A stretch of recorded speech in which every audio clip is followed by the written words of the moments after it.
John Singleton has labelled Andrew Johns weak for not fronting up earlier to Racing New South Wales to give evidence in the More Joyous inquiry.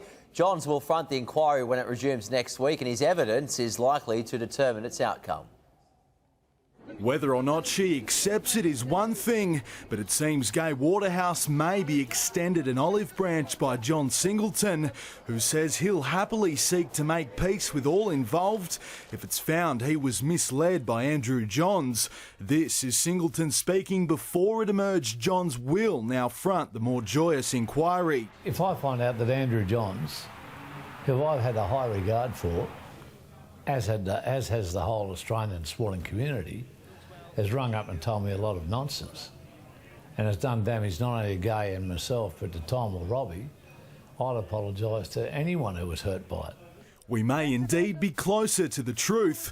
Both Johns and former jockey Alan Robinson will be in attendance when the inquiry resumes next week. We've already seen statements from Andrew Johns and Alan Robinson. You can't examine a statement. That needs to be tested, that evidence, so we'll have that opportunity when we resume.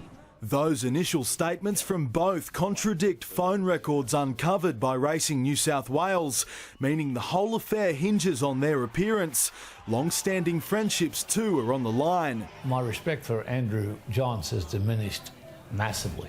However, Singleton says his respect for Gai Waterhouse actually grew during Monday's hearing, claiming he was impressed by the way she defended her family, though the love certainly didn't extend to Singleton, who she labelled a drunk and a sham.